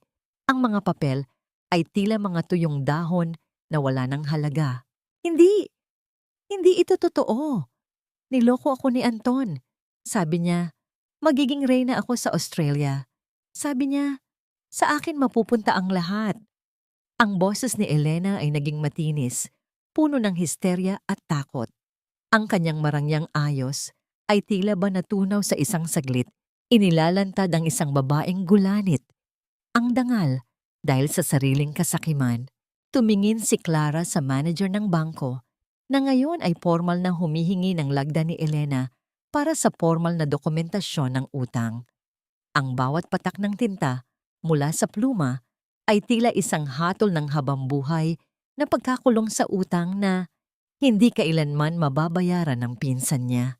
Sa sandaling iyon, naramdaman ni Clara ang isang kakaibang pakiramdam sa kanyang dibdib. Hindi ito kagalakan sa paghihiganti, kundi isang malalim na pagod at pait. Ang taong kasama niya sa paglaki, ang taong tinuring niyang kapatid ay handa pala siyang itapon sa apoy para lamang sa material na bagay. Clara, tulungan mo ako. Pinsan mo ako. Sabihin mo sa kanila na nagkamali lang ako. Pagmamakaawa ni Elena habang pilit na inaabot ang laylayan ng damit ni Clara. Dahan-dahang umatras si Clara. Ramdam niya ang kamay ni Gabriel sa kanyang likuran. Isang banayad na haplos na nagbibigay sa kanya ng lakas na huwag lumingon. Hindi nagsalita si Gabriel, ngunit ang kanyang mga mata ay nanatiling nakatitig kay Elena nang may matinding pagkapuot at pagkadismaya. Pinili mo ang panig mo, Elena. Ngayon, harapin mo ang konsekwensya. Ang tanging nasabi ni Clara bago siya tuluyang tumalikod. Sa loob ng sasakyan ni Gabriel, ang katahimikan ay tila isang gamot na dahan-dahang nagpapahilom sa mga sugat ni Clara. Nakasandal ang kanyang ulo sa bintana. Pinapanood ang mga patak ng ulan na nagsisimulang gumuhit sa salamin. Ang tunog ng ulan sa bubong ng sasakyan ay tila isang malungkot na oyayi. Gusto mo bang dumaan muna tayo sa isang tahimik na lugar? Mahinang tanong ni Gabriel. Ang kanyang boses ay tila isang haplos sa gitna ng kaguluhan. Salamat, Gabriel. Pero kailangan nating bumalik, sagot ni Clara. Kailangang hindi malaman ni Anton ang nangyari dito sa bangko. Kailangan niyang maniwala na nakuha niya ang gusto niya hanggang sa sandaling umalis siya papuntang airport. Kumuha si Gabriel ng isang bote ng tubig at iniabot ito kay Clara. Ang kanilang mga daliri ay nagtagpo ng panandalian, isang maliit na kislap ng kuryente na nagbigay ng init sa malamig na hapon. Tumingin si Gabriel sa kanya nang may labis na paghanga. Napakapangahas mo, Clara. Hindi lahat ng babae ay kayang gawin ang ginawa mo ngayon, wika ni Gabriel. Ngunit tandaan mo, ang laban na ito ay hindi mo kailangang pasanin ng mag-isa. Nandito ako. Nang makabalik sila sa bahay, bumungad sa kanila ang isang eksenang puno ng balisa. Si Anton ay abalang-abala sa pag-iimpake ng kanyang mga huling gamit. Ang mga maleta ay nakabukas sa gitna ng kwarto, puno ng mga mamahaling damit na binili gamit ang pera ng kumpanya. Nang makita niya si Clara, isang mapanlin lang na ngiti ang sumilay sa kanyang mga labi. Oh, nandoon ka na pala. Nakipag-usap ka ba kay Gabriel tungkol sa loan? Tanong ni Anton habang isinasara ang kanyang huling maleta.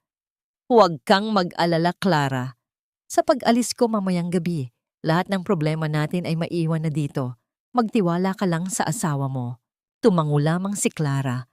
Ang kanyang mukha ay walang emosyon. Pumasok siya sa kusina upang ihanda ang huling hapunan.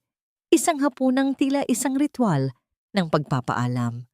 Habang naghihiwa siya ng mga sangkap, narinig niya ang mahinang pag-uusap ni Anton sa telepono sa hardin. Oo, Vanessa. Nasa akin na ang lahat. Nakapirma na si Elena sa kumpanya. Bukas na bukas, paglapag ko dyan, tayo na ang may-ari ng lahat. Hayaan mo na ang asawa ko, wala na siyang magagawa. Hindi na malaya ni Clara na nabaon niya ang kutsilyo sa kahoy na sandalan ng may matinding puwersa. Ang puot ay muling nag-alab, ngunit sa pagkakataong ito ay isang kontroladong apoy. Lalabas na sana si Anton patungo sa airport nang biglang may tumawag sa gate. Isang itim na sasakyan ang huminto at isang lalaking nakauniporme ng isang courier ang bumaba. May dala itong isang pulang envelope na nakalaan para kay Anton Santos. Para sa akin? Takang tanong ni Anton habang binubuksan ang envelope. Pagbunot niya sa papel, ang kanyang muka ay biglang nawalan ng kulay. Ang kanyang mga kamay ay nagsimulang manginig at ang pawis ay dahan-dahang gumuhit sa kanyang noo. Ang papel ay isang abiso mula sa immigration, isang hold departure order dahil sa isang nakabinbing kaso ng malaking pagkakautang at panloloko sa bangko na nakapangalan sa kanya at sa kanyang mga co-signatory. Clara, ano ito? Sigaw ni Anton habang ipinapakita ang papel. Tumingin si Clara sa kanya. Ang kanyang mga mata ay pununo ng isang mapait na katarungan. Iyan ang tiket mo patungo sa katotohanan, Anton. Ang biyahe mo sa Australia? Tapos na bago pa man ito magsimula. Ang bawat pader na akala mo ay proteksyon ay magsisilbing rehas na kukulong sayo sa sarili mong kasakiman. Ang katahimikan sa loob ng sala ay tila isang banta ng isang malakas na pagsabog. Nakatitig si Anton sa pulang envelope na hawak niya Ang kanyang mga mata ay nanlalaki sa tindi ng hindi maipaliwanag na takot. Ang tiket patungo sa Australia na inaakala niyang magiging pasaporte niya sa kalayaan ay naging isang pirasong basura na lamang. Hindi ito maaari. May nagkamali. Clara, anong ginawa mo? Ang boses ni Anton ay naging paos, puno ng puot habang mabilis siyang lumapit kay Clara at hinawakan ng mahigpit ang magkabilang balikat nito. Ikaw ang nagsumbong sa immigration, di ba? Gusto mo akong ibaon dito para hindi ako makaalis. Hindi kumibo si Clara, kahit ramdam niya ang sakit ng pagkadiin ng mga daliri ni Anton sa kanyang balat. Tinitigan niya ang asawa ng diretso sa mga mata. Mga matang dati ay puno ng paghanga. Ngunit ngayon ay wala nang makita, kundi ang isang taong desperado at talunan. Sa isang mabilis na pagkilos, dahan-dahang tinanggal ni Clara ang mga kamay ni Anton mula sa kanyang balikat. Hindi ako ang sumira sa plano mo, Anton. Ang sarili mong mga utang at panloloko ang humabol sa'yo. Mahinang tugon ni Clara, ang kanyang boses ay kalmado ngunit tila may talim ng isang punyal. Sa gitna ng kanilang pagtatalo, bumaba si Doña Carmen mula sa hagdan. Nanginginig ang buong katawan habang nakasandal sa kanyang baston. Ang kanyang mukha ay punong-puno ng pangamba nang makita ang mga maletang nakabukas at ang hitsura ng kanyang anak. Anton, anong nangyayari? Bakit hindi ka pa umaalis? Paano na ang mga bayarin natin dito? May mga taong kanina pa tumatawag sa telepono, mga taong hindi ko kilala at nagbabanta. Sigaw ng matanda. Ang kanyang boses ay puno ng pagkataranta. Hindi pa man nakakasagot si Anton. Isang malakas at sunod-sunod na hampa sa kanilang gate ang bumasag sa tensyon sa loob ng bahay. Ang bawat malakas na tunog ng bakal na tumatama sa gate ay tila ba nagpapayanig sa pundasyon ng kanilang tahanan. Mula sa bintana, nakita nila ang tatlong lalaking nakasuot ng itim na jacket. Ang kanilang mga mukha ay madidilim at puno ng banta. Anton Santos, lumabas ka dyan! Alam naming hindi ka nakakaalis. Bayaran mo ang utang mo kung ayaw mong sunugin namin ang bahay na ito. Ang boses ng isa sa mga lalaki ay umalingaw-ngaw sa buong subdivision. Namutla si Anton. Ang kanyang kayabangan ay biglang napalitan ng panginginig. Ma, sa loob tayo. Clara, gawin mo ang paraan. Kausapin mo sila. Sabihin mo, wala ako rito. Napatitig si Clara sa kanyang asawa. Ang lalaking ito, na kayang ipagpalit ang kanyang asawa para sa ibang babae, ay ngayon ay nagtatago sa likod ng duster ng babaeng binalahura niya. Isang matinding pandidiri ang naramdaman ni Clara. Sa sandaling iyon, nag-vibrate ang kanyang cellphone sa kanyang bulsa. Isang tawag mula kay Gabriel. Clara, huwag kang lalabas ng bahay. Ang mga lalaking iyan ay hindi basta-basta naniningil. Sila ang mga informal lenders na inutangan ni Anton gamit ang pangalan mo bilang garantor. Ang babala ni Gabriel sa kabilang linya. Nandyan na ako sa loob ng 5 minuto kasama ang mga autoridad. Manatili kang kalmado. Dahan-dahang ibinaba ni Clara ang telepono. Tumingin siya kay Doña Carmen na ngayon ay nakaluhod na sa sahig habang umiiyak at nagmamakaawa kay Anton na iligtas sila. Ang matandang dati ay nagmamaliit sa kanya, ngayon ay mukhang isang gusot na papel na wala ng silbi. Anton, ibigay mo sa kanila ang pera. Yung perang kinuha mo sa account ni Clara. Sigaw ni Doña Carmen. Wala na ang pera, ma, na ilipat na kay Vanessa sa Australia. Hindi ko na ma-access dahil naka-freeze na ang account ko. Ang hiyaw ni Anton sa gitna ng desperasyon. Eksaktong pagkatapos ng mga salitang yon, ang tunog ng papalapit na sirena ng pulis ay narinig mula sa malayo. Ang mga lalaki sa labas ng gate ay mabilis na naglakad palayo upang umiwas sa gulo. Ngunit ang banta sa kanilang mga mata ay malinaw. Hindi pa tapos ang laban na ito. Pumasok si Gabriel sa loob ng bahay kasunod ang 2 pulis. Ang kanyang tindig ay tila isang liwanag sa gitna ng madilim na silid. Agad siyang lumapit kay Clara at hinawakan ang kanyang siko. Tila tinitiyak kung nasaktan ba ito. "Ligtas ka na, Clara!" bulong ni Gabriel. Humarap si Gabriel kay Anton, na ngayon ay nakasandal na sa pader, tila wala ng lakas. "Anton Santos, bukod sa whole departure order, mayroon kaming warrant para sa kagyat na pagsamsam ng mga gamit sa loob ng bahay na ito upang magsilbing pambayad sa mga legal na utang na hindi nabayaran." "Ano? Pati ang mga gamit ko? Hindi maaari," sigaw ni Doña Carmen habang pilit na niyayakap ang kanyang mga antigong plapunan. Habang nagsisimulang itala ng mga pulis ang mga gamit, tumunog ang cellphone ni Anton. Isang tawag mula sa Australia. Inisip ni Anton na si Vanessa ito upang iligtas siya, kaya mabilis niya itong sinagot at inilagay sa speakerphone. "Vanessa! Babe, tulungan mo ako. Hindi ako nakakaalis. Ipadala mo ang pera pabalik dito," sigaw ni Anton. Ngunit ang boses sa kabilang linya ay hindi puno ng pag-aalala. Isang malakas na tawa ng isang lalaki ang narinig. Kasunod ang boses ni Vanessa na puno ng pangungutya. "Anton, akala mo ba talaga ay mahal kita? Ginamit lang kita para makuha ang pera ni Clara. Kasama ko na ngayon ang tunay na lalaking mahal ko dito sa Melbourne. Salamat sa donasyon mo, ha? Huwag mo na kaming tatawagan muli.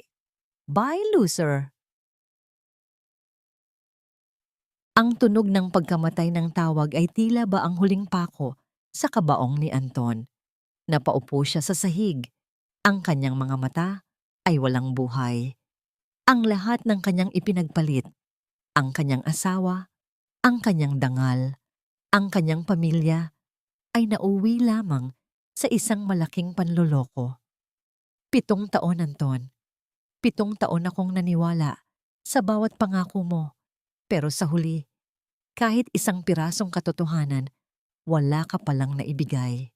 Ang mga salitang iyon ay lumabas mula sa bibig ni Clara habang dahan-dahan niyang itinutupi ang huli niyang damit at inilalagay sa loob ng isang maliit na bag. Hindi ito ang malaking maleta na puno ng karangyaan, kundi isang simpleng bag na naglalaman lamang ng kanyang mga personal na gamit at ang mga alaala ng kanyang mga magulang. Sa paligid niya, ang mga tauhan ng bangko at mga awtoridad ay patuloy sa paglilista ng mga gamit sa loob ng kwarto. Ang bawat piraso ng muebles na pinili ni Clara ng may pagmamahal ay tinitingnan na lamang ngayon bilang mga asset na may katapat na halaga. Sa isang sulok, nakaupo si Anton sa sahig. Ang kanyang buhok ay gulo-gulo, ang kanyang polo ay may mantsa ng luha at pawis, at ang kanyang mga mata ay tulala. Ang dating mapagmataas na leon ay isa na lamang basang sisiw na iniwan ng lahat. Nang makita niyang papunta na si Clara sa pintuan, bigla siyang gumapang at niyakap ang mga binti ng kanyang asawa. "Clara, huwag mo akong iwan. Patawarin mo ako. Nagkamali ako. Nabigla lang ako sa tukso ni Vanessa. Ikaw ang asawa ko. Ikaw ang mahal ko." Ang pagsusumamo ni Anton, ang kanyang boses ay nanginginig sa desperasyon. "Dito ka lang. Ayusin natin ito. Hindi ko kayang harapin ang mga maniningil na iyon ng mag-isa." Tiningnan ni Clara ang kamay ni Anton na nakakapit sa kanyang binti. Ramdam niya ang panginginig nito, ngunit wala na siyang naramdamang kahit anong kurot sa kanyang puso. Ang pag-ibig na dati ay parang isang malakas na apoy ay tuluyan ng naging malamig na abo. Dahan-dahan niyang tinanggal ang mga kamay ni Anton. Isa-isang tinatanggal ang mga daliri nito ng may kalmado ngunit matibay na puwersa. "Hindi mo ako kailangan, Anton. Ang kailangan mo ay ang pera ko. At wala na yon. Ang pag-ibig na sinasabi mo ay isang kasinungalingan na ginamit mo para busalan ang aking mga mata." Tugon ni Clara habang humahakbang palayo. Lumingon si Clara kay Doña Carmen na ngayon ay nakaupo sa isang silya, yakap-yakap ang isang lumang album ng larawan habang tuloy-tuloy ang pag-agos ng luha. Ang matandang reyna ng tahanan ay wala ng korona. "Doña Carmen, aalis na ho ako," mahinang sabi ni Clara. Sana ay mahanap ninyo ang kapayapaan na hindi ninyo nagawang ibigay sa akin sa loob ng 7 taon. Ang matanda ay hindi sumagot. Tanging ang tunog lamang ng kanyang mahinang paghikbi ang narinig sa katahimikan ng silid. Sa pintuan ng bahay naghihintay si Gabriel. Nakatayo siya sa tabi ng kanyang sasakyan, ang kanyang mga kamay ay nasa loob ng kanyang bulsa habang pinapanood ang bawat hakbang ni Clara.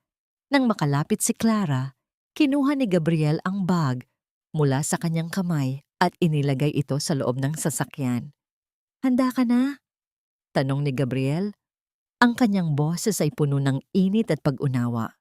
Tumango si Clara. Sumakay siya sa sasakyan at sa unang pagkakataon, hindi siya lumingon sa likod.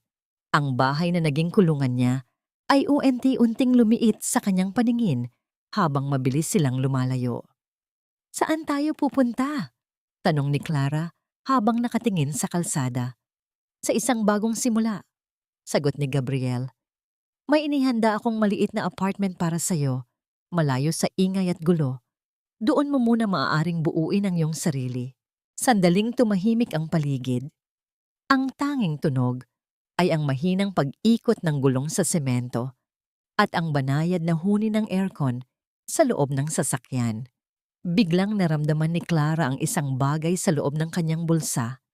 Nilabas niya ito, isang maliit na locket na ginto na nakita ni Gabriel sa ilalim ng kama bago sila umalis. "Iyan ang locket ng nanay mo, di ba?" tanong ni Gabriel. "Nakita ko yon habang naglilista ang mga pulis. Akala ko ay nawala mo na." Niyakap ni Clara ang locket sa kanyang dibdib. Isang mainit na luha ang dahan-dahang gumulong sa kanyang pisngi. Hindi ito luha ng pait, kundi luha ng pasasalamat. Sa gitna ng lahat ng ninakaw sa kanya, may mga bagay na hindi kailanman mababayaran ng pera. Ngunit habang papunta sila sa kanilang destinasyon, napansin ni Gabriel ang isang itim na sasakyan na kanina pa sumusunod sa kanila mula pa sa subdivision. Binilisan ni Gabriel ang takbo, ngunit ang itim na sasakyan ay nanatiling nakabuntot, tila may masamang balak. "Clara, kumapit ka ng mahigpit," seryosong sabi ni Gabriel habang tinitingnan ang side mirror. "Mukhang hindi pa tayo tuluyang nakakawala sa gulo ni Anton. Minsan, ang kalayaan ay hindi lamang ang pag-alis sa isang lugar, kundi ang pagtakas sa mga anino ng nakaraan na pilit tayong hinahabol." Ang tunog ng mabilis na pag-ikot ng gulong sa semento ay tila ba sumasabay sa mabilis na pintig ng puso ni Clara. Nakatingin siya sa side mirror, nakikita ang itim na sasakyan na tila isang gutom na hayop na ayaw silang tantanan. Ang bawat pagliko ni Gabriel sa mga madidilim na eskinita ng lungsod ay sinusundan ng marahas na pagpaharurot ng kanilang tagasunod. Sa loob ng sasakyan, ang tanging maririnig ay ang mabigat na paghinga ni Clara at ang mahinang ugong ng makina na pilit na pinatatakbo sa limitasyon nito. "Gabriel, sino sila? Bakit nila tayo hinahabol?" Ang boses ni Clara ay nanginginig. Ang kanyang mga kamay ay mahigpit na nakakapit sa hawakan ng pinto. "Huwag kang lilingon, Clara. Manatili kang nakayuko." Seryosong utos ni Gabriel habang ang kanyang mga mata ay nananatiling nakatuon sa kalsada. Ang kanyang panga ay mahigpit na nakatikom, isang senyales ng matinding konsentrasyon. Sa gitna ng panganib, ang kanyang presensya ay tila isang matibay na haligi na hindi hinahayaang mabuwal ang kalooban ni Clara. Biglang pumarada ng pahalang ang itim na sasakyan sa gitna ng isang abandonadong kalsada, dahilan upang mapatapak si Gabriel sa preno. Ang katahimikan pagkatapos ng marahas na pagtigil ng sasakyan ay tila ba mas nakakatakot kaysa sa ingay ng habulan. Bumukas ang pinto ng itim na sasakyan at 2 lalaking nakasuot ng jacket ang bumaba. Hindi sila mga pulis, sila ang mga naniningil na kanina ay nasa labas ng bahay ni na Anton. "Lumabas kayo dyan. Alam naming kasama mo ang asawa ni Anton," sigaw ng isa sa mga lalaki habang hinahampas ang bintana ng sasakyan ni Gabriel. Huminga ng malalim si Gabriel. Lumingon siya kay Clara at hinawakan ng bahagya ang kanyang kamay. Isang mabilis na pisil na naglalayong magbigay ng lakas. Dito ka lang. Huwag mong bubuksan ang pinto kahit anong mangyari. Dahan-dahang bumaba si Gabriel. Ang kanyang tindig ay puno ng awtoridad, malayo sa imahe ng isang simpleng abogado.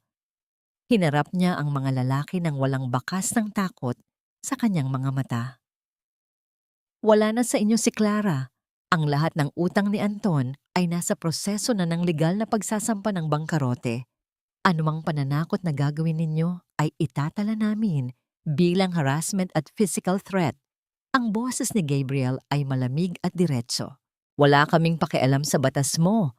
Ang asawa niya ang naggarantiya sa utang na ito. Kung ayaw ninyong masaktan, ibigay ninyo sa amin ang mga alahas na itinago ng babaeng yan. Ang sagot ng lalaki habang pilit na sumisilip sa loob ng sasakyan. Sa loob, naririnig ni Clara ang bawat salita. Ang takot ay unti-unting napalitan ng isang matinding galit. Ang mga alahas na tinutukoy nila ay ang mga huling alaala ng kanyang ina na pilit niyang isinalba. Hindi na siya makakapayag na pati ang mga ito ay kunin sa kanya. Bago pa man makakilos ang mga lalaki, binuksan ni Clara ang pinto ng sasakyan at lumabas. Clara! Sabi ko, huwag kang lalabas. Sigaw ni Gabriel, ang kanyang boses ay puno ng pag-aalala. Hinarap ni Clara ang mga lalaki. Ang kanyang mukha ay maputla, ngunit ang kanyang mga mata ay nag-aapoy. Wala kayong makukuha sa akin. Ang lahat ng perang kinuha ni Anton ay ginamit niya para sa ibang babae. Kung gusto ninyong maningil, hanapin ninyo siya sa kulungan o kaya ay puntahan ninyo ang kabit niya sa Australia. Ngunit ang mga gamit ko, hinding-hindi ninyo mahahawakan. Tila nabigla ang mga lalaki sa tapang ni Clara. Sa sandaling iyon, ang tunog ng papalapit na mga sirena ng pulis na kanina pa pala tinawagan ni Gabriel bago sila harangin, ay narinig mula sa di kalayuan. Ang mga lalaki ay mabilis na nagkatinginan at agad na sumakay pabalik sa kanilang sasakyan. Pinaharurot ito palayo bago pa man dumating ang mga awtoridad. Nang mawala ang panganib, biglang nanghina si Clara. Muntik na siyang matumba kung hindi siya mabilis na nasalo ni Gabriel. Sa gitna ng madilim na kalsada, niyakap ni Gabriel si Clara ng mahigpit. Isang yakap na hindi lamang para sa proteksyon, kundi para sa pagpapagaan ng loob. Tapos na, Clara. Ligtas ka na. Bulong ni Gabriel habang hinahaplos ang buhok ng babae. Napaiyak si Clara sa balikat ni Gabriel. Ang lahat ng takot, pagod at pait na kinimkim niya simula umaga ay ibinuhos niya sa sandaling iyon. Ang bango ng pabango ni Gabriel at ang init ng kanyang katawan ay nagsilbing gamot sa nagdurugong puso ni Clara. Salamat, Gabriel. Salamat sa hindi pag-iwan sa akin. Hikbi ni Clara. Dahan-dahang humiwalay si Gabriel at tiningnan si Clara sa mga mata. Hinding-hindi kita iiwan, Clara. Huli na nung ginawa ko yun noon at hindi ko nahahayaang mangyari uli iyon. Nang makarating sila sa bagong apartment ni Clara, tila isang bagong mundo ang bumungad sa kanya. Maliit lamang ito ngunit malinis at puno ng liwanag. Inilapag ni Gabriel ang mga gamit ni Clara sa mesa. Ngunit bago umalis si Gabriel, may iniabot siyang isang maliit na folder na kanina pa niya hawak. Clara, habang sinusuri ko ang mga huling dokumento ni Anton bago tayo umalis sa bahay, may nakita akong isang bagay na hindi ko agad nasabi sa'yo. Panimula ni Gabriel, ang kanyang mukha ay muling naging seryoso. Ano iyon? Tanong ni Clara. Ang utang na kinuha ni Anton. Hindi lang ito basta pera. May isang lihim na kasunduan sa ilalim ng loan na yon.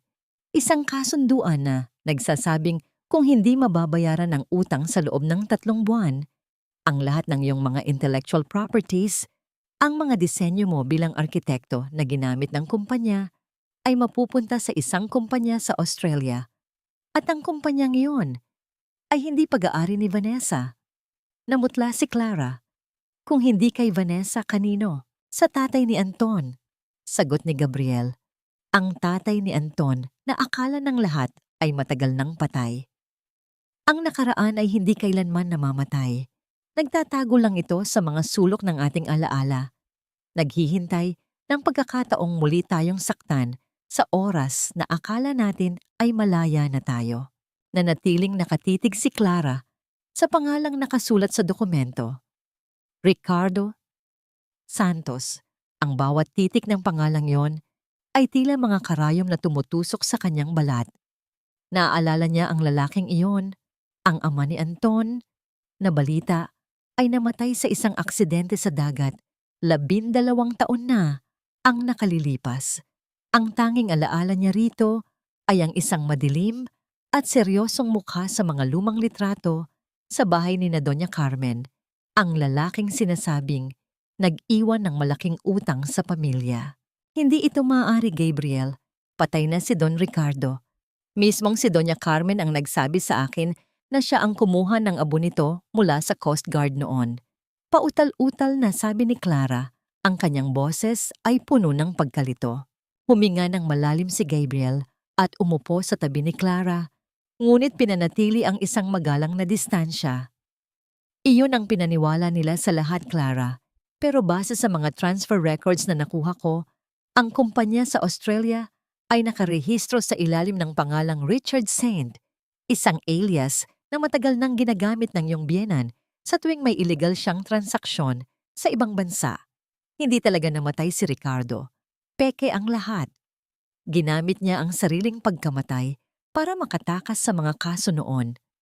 At ngayon, bumalik siya para kunin muli ang lahat ng naiwan niya rito. Nanigas si Clara. Pakiramdam niya'y biglang lumiit ang silid habang paulit-ulit na umaalingaw-ngaw sa isip niya ang bawat salitang binitiwan ni Gabriel. Ibig mong sabihin, nanginginig niyang usal, buhay pa si Daddy?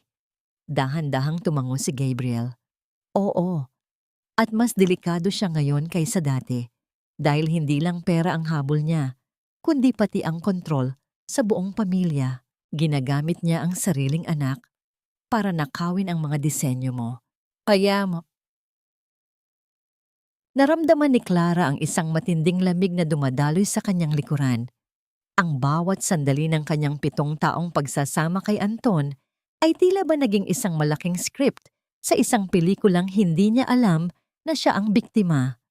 Ang paglapit ni Anton sa kanya noong kolehiyo, ang matatamis na salita, ang paghingi ng tulong pinansyal para sa kumpanya.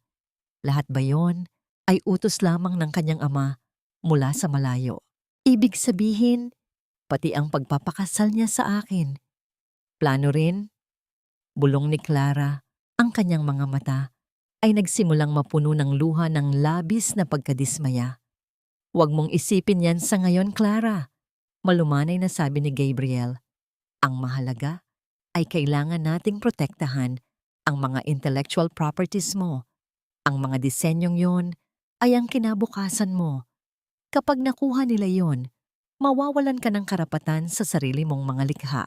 Sa gitna ng katahimikan ng gabi, narinig ni Clara ang mahinang tunog ng hangin na humahampas sa bintana ng apartment.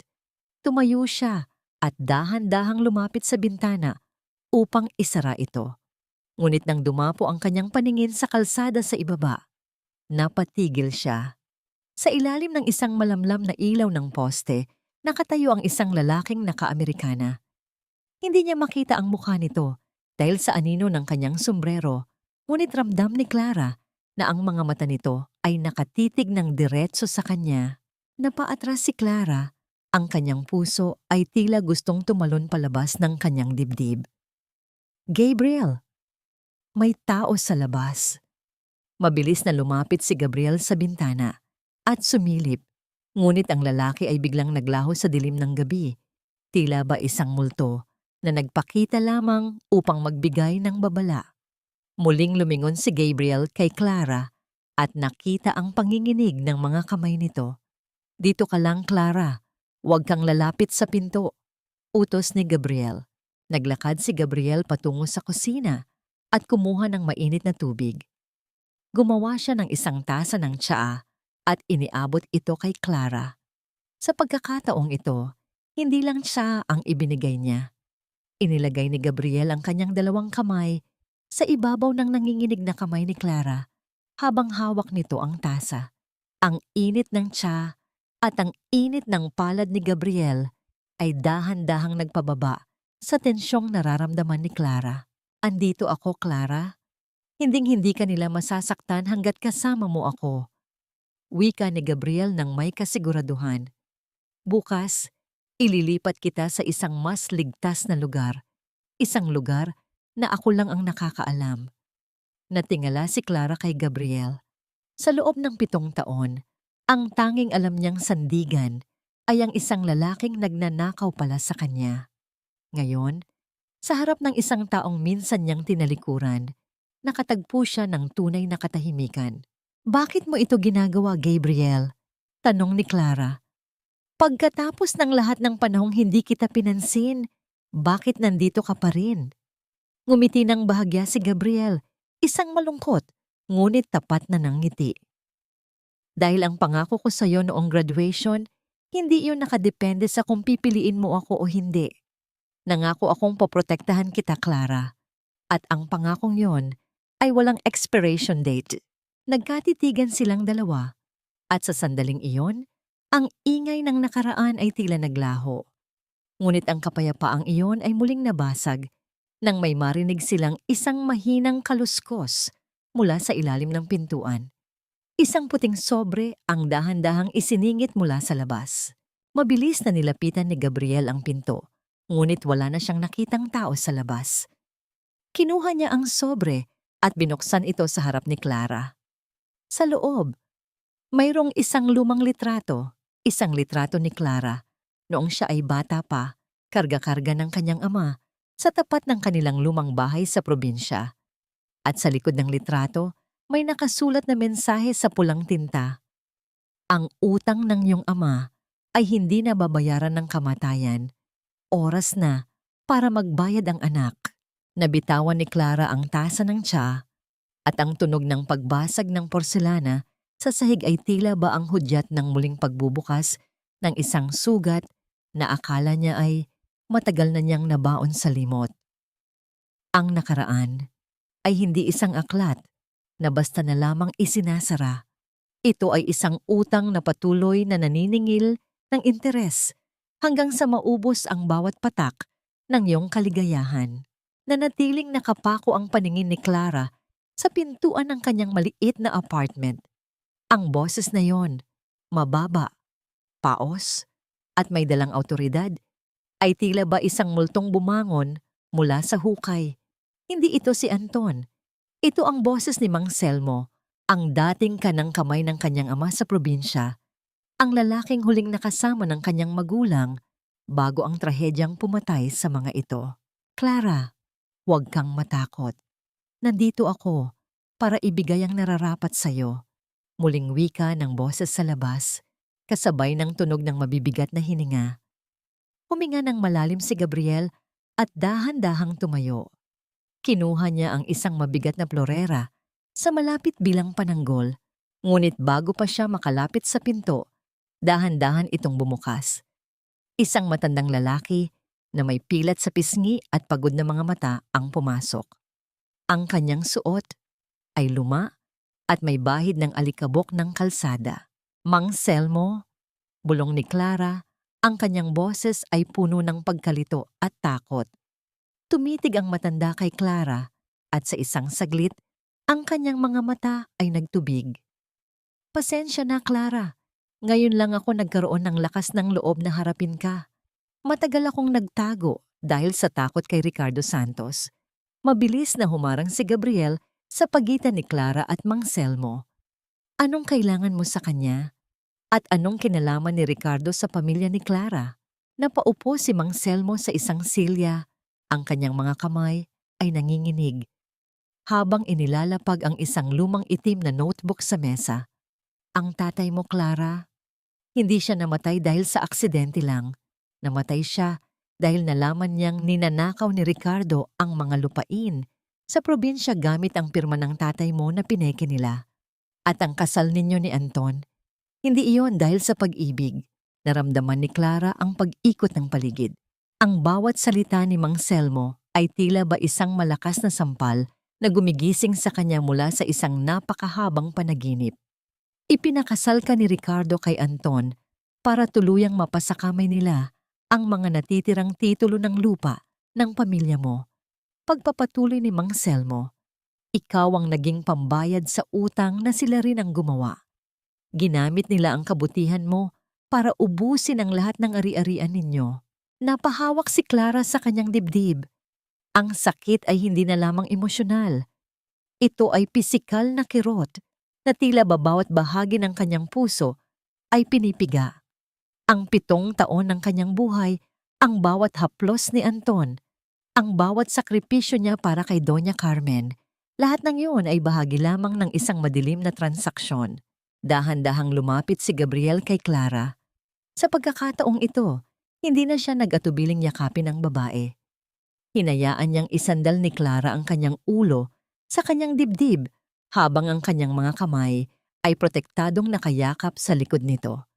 Sa loob ng yakap na yon, naramdaman ni Clara ang bagsak ng kanyang sariling mundo, ngunit naramdaman din niya ang tibay ng puso ni Gabriel. Lahat ng ito ay kasinungalingan. Hikbi ni Clara sa dibdib ni Gabriel. Pero tapos na ang panahong niloloko kanila, Clara. Bulong ni Gabriel. Ngayong alam na natin ang katotohanan, tayo naman ang maniningil. Tumingin si Gabriel kay Mang Selmo ng may seryosong mukha. Nasaan ang mga orihinal na dokumento? Nasaan ang ebidensya na magpapatunay na pineke ni Ricardo ang mga pirma? Nasa isang safe house sa labas ng lungsod. Sagot ni Mang Selmo. Pero kailangan nating magmadali. Alam ni Ricardo na nandito ako. Ang itim na sasakyang sumusunod sa inyo? Tauhan niya iyon. Biglang bumasag ang tunog ng isang basag na bintana mula sa kusina. Isang usok na galing sa tear gas ang mabilis na kumalat sa loob ng maliit na apartment.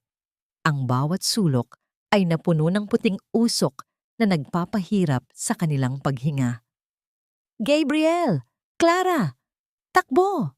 Sigaw ni Mang Selmo habang pilit na tumatayo. Sa gitna ng usok at kaguluhan, hinila ni Gabriel si Clara patungo sa fire exit. Ang bawat hakbang nila ay puno ng panganib. Naririnig nila ang mabibilis na yabag ng mga paa mula sa hallway. Mga taong hindi titigil hanggat hindi sila nahuhuli. Nang makarating sila sa parking lot, agad silang sumakay sa sasakyan ni Gabriel. Ngunit bago pa man nila mapatakbo ang makina, isang pamilyar na sasakyan ang humarang sa kanilang daanan. At mula sa loob nito, bumaba ang isang lalaking akala ni Clara ay hinding-hindi na niya makikita, si Anton. Ngunit hindi na siya ang talunang asawa na nakita ni Clara kanina. Nakasuot siya ng maayos na suit at sa kanyang mga mata ay makikita ang isang malamig at mapang-asar na kislap. Akala mo ba ay ganoon lang kadali ang lahat, Clara? Ani Anton, habang dahan-dahang lumalapit sa bintana ng sasakyan. Ang pagtakas mo kay Mama ay simula pa lang. Pero ang pagtakas sa tatay ko, ibang usapan na yan. Ang bawat hakbang mo ay tila ba paglalakad sa ibabaw ng mga bubog, masakit, madugo. At bawat piraso ay nagpapaalala sa iyo ng bawat pagkakamaling ginawa mo dahil sa maling pagtitiwala. Ang parking lot ay nababalot ng isang nakabibinging katahimikan na binabasag lamang ng mahinang dagundong ng kulog mula sa malayo. Nakatayo si Clara sa tabi ng pintuan ng sasakyan ni Gabriel.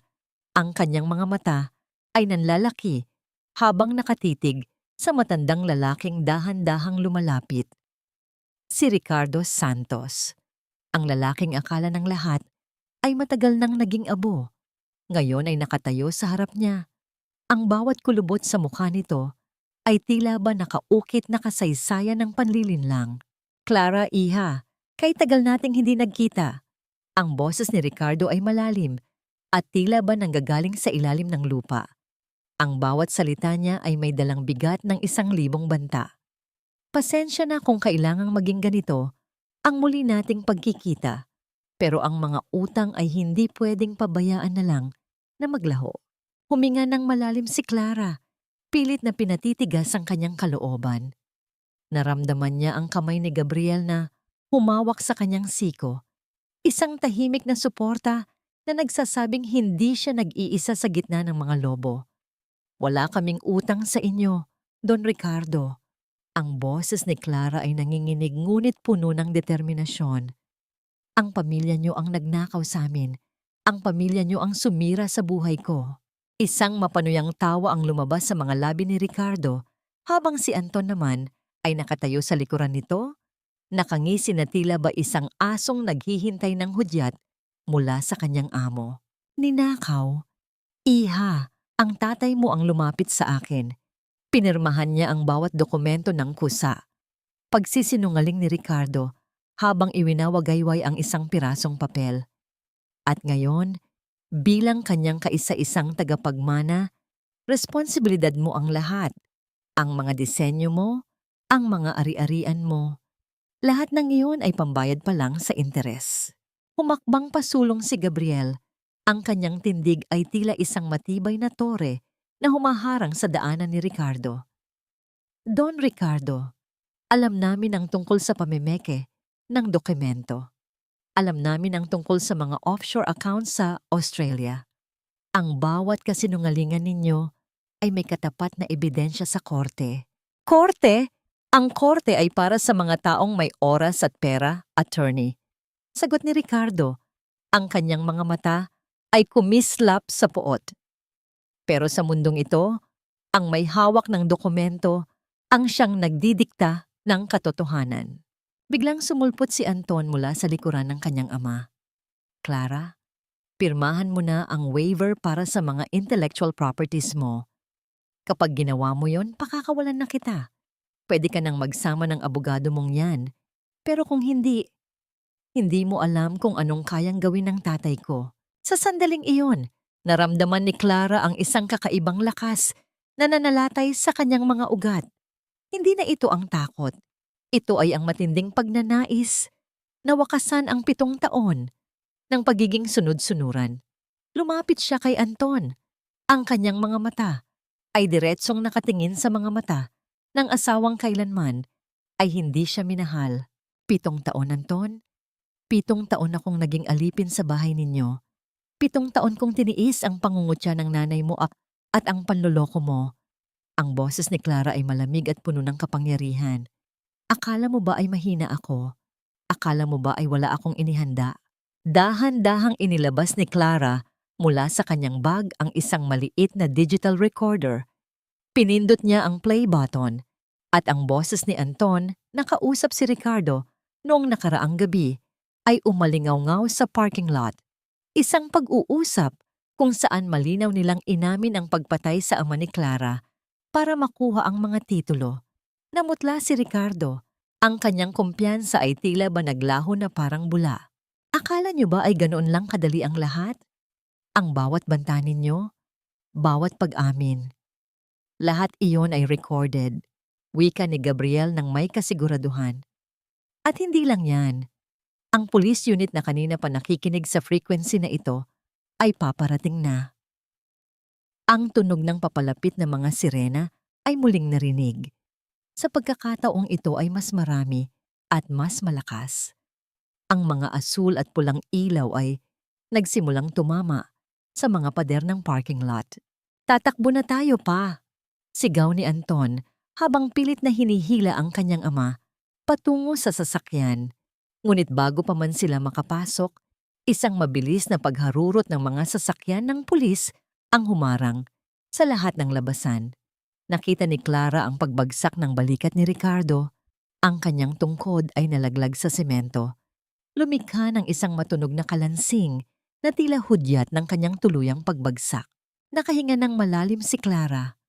Ang bigat na dinadala niya sa loob ng 7 taon ay tila bauan-taunting gumaan. Lumingon siya kay Gabriel na ngayon ay nakatingin sa kanya ng may labis na pagmamalaki at pagmamahal. Tapos na ang lahat, Clara. Sa wakas, tapos na, bulong ni Gabriel. Ngunit habang iginigapos ng mga pulis si Anton, isang pamilyar na boses ang narinig mula sa gilid. Si Elena, na may hawak na isang baril ay nakaturo ang dulo nito kay Clara. Ang kanyang mga mata ay puno ng kabaliwan at desperasyon. Hindi niyo ako pwedeng pabayaan dito. Kung mawawala ang lahat sa akin, dapat mawala rin ang lahat sa iyo, Clara. Ang hiyaw ni Elena. Ang huling putok ay hindi naging hudyat ng kamatayan, kundi ang pagbasag sa huling kadena na nagkakabit sa akin sa isang madilim na kahapon. Ang tunog ng pagputok ay tila ba nagpabagal sa takbo ng oras. Sa isang iglap, naramdaman ni Clara ang bigat ng katawan ni Gabriel na tumulak sa kanya pababa sa semento. Ang amoy ng pulbura ay humalo sa malamig na hangin ng gabi. Sa gitna ng kaguluhan, nakita ni Clara ang mga pulis na mabilis na damba kay Elena, na ngayon ay wala ng lakas at tanging pag-iyak na lamang ang nagagawa habang kinukuha ang baril mula sa kanyang nanginginig na mga kamay. Gabriel! Gabriel! Okay ka lang ba? Ang boses ni Clara ay puno ng takot habang pilit niyang tinitingnan ang lalaking nakadagan sa kanya. Dahan-dahang tumayo si Gabriel. Ang kanyang mukha ay may bahid ng dumi mula sa sahig, ngunit may isang matamis na ngiti ang sumilay sa kanyang mga labi. Wala ito, Clara. Tumama ang bala sa gulong ng sasakyan. Ligtas tayo. Nayakap ni Clara si Gabriel ng mahigpit. Ang kanyang mga hikbi ay hindi na mapigilan. Ito ang huling bugso ng takot na kailangan niyang ilabas. Habang nakayakap, nakita ni Clara si Anton at Ricardo na pilit na isinasakay sa magkahiwalay na sasakyan ng pulis. Ang mukha ni Anton ay puno ng pagsisisi, hindi dahil sa kanyang mga kasalanan, kundi dahil sa pagkatalo ng kanyang mga plano. Ang matandang si Ricardo naman ay nananatiling tulala. Ang kanyang imperyo ng kasinungalingan ay tuluyan ng gumuho sa isang gabi. Lumipas ang ilang buwan. Ang ingay ng mga balita tungkol sa iskandalo ng pamilya Santos ay unti-unti nang humupa.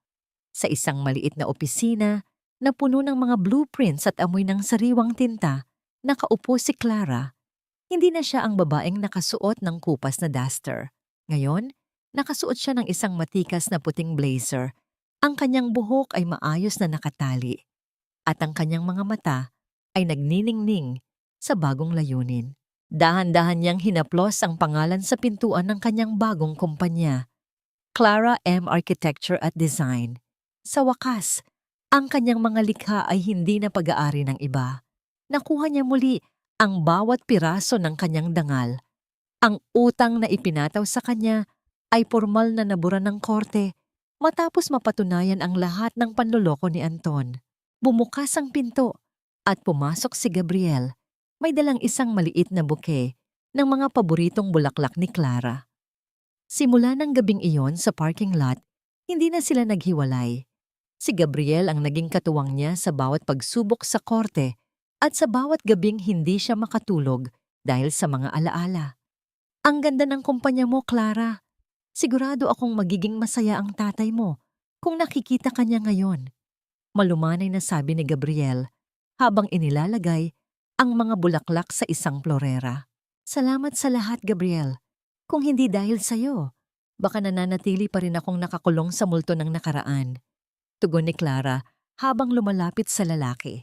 Naglakad sila patungo sa malawak na bintana ng opisina, pinapanood ang paglubog ng araw na nagbibigay ng kulay kahel at lila sa kalangitan. Ang tanawin ay tila isang painting ng kapayapaan. Naramdaman ni Clara ang kamay ni Gabriel na dahan-dahang humawak sa kanyang palad. Ang mga daliri nito ay pumasok sa pagitan ng kanyang mga daliri. Isang pagkakaugnay na puno ng pangako at pag-asa. May balita ako tungkol kay Doña Carmen. Mahinang sabi ni Gabriel. Nasa isang charity home na siya sa probinsya. Ang lahat ng kanilang ari-arian ay na-foreclose na. Sinasabing madalas siyang nakikitang nakatulala at tinatawag ang pangalan mo. Sandaling tumahimik si Clara. Ang huling kislap ng galit sa kanyang puso ay tuluyan ng napalitan ng awa. Ang kasakiman ay isang malupit na Panginoon, Gabriel. Pinili nilang mabulag at ngayon ay kailangan nilang harapin ang kadiliman. Ibinandera ni Clara ang kanyang mukha sa huling sinag ng araw. Ang kanyang puso ay wala ng puwang para sa puot. Ang katarungan ay nakamit na at ang kumpanya ay nasa kanyang mga kamay na muli. Ngunit higit sa lahat, natagpuan niya ang tunay na kahulugan ng pag-ibig. Isang pag-ibig na hindi nagnanakaw, kundi nagbibigay. Hindi nanggagamit, kundi nag-aalaga. Handa ka na ba para sa ating susunod na kabanata? Tanong ni Gabriel, ang kanyang mga mata ay nakatitig ng malalim sa mga mata ni Clara. Ngumiti si Clara, isang nanggagalaiting ngiti ng tagumpay at kaligayahan. Handa na ako, Gabriel. Handa na akong sumulat ng isang kwento na ako mismo ang may hawak ng pluma. 2 taon ang mabilis na lumipas, tila mga dahon na tinangay ng hangin patungo sa isang bagong panahon. Sa ilalim ng malawak na langit ng kanilang probinsya, nakatayo si Clara sa gitna ng isang luntiang bukirin. Ito ang lupang minana niya sa kanyang mga magulang. Ang lupang minsang naging sanhi ng kasakiman ng iba. Ngunit ngayon ay muling namumulaklak sa ilalim ng kanyang pangangalaga. Ang sariwang simoy ng hangin ay may dalang amoy ng basang lupa at mga ligaw na bulaklak.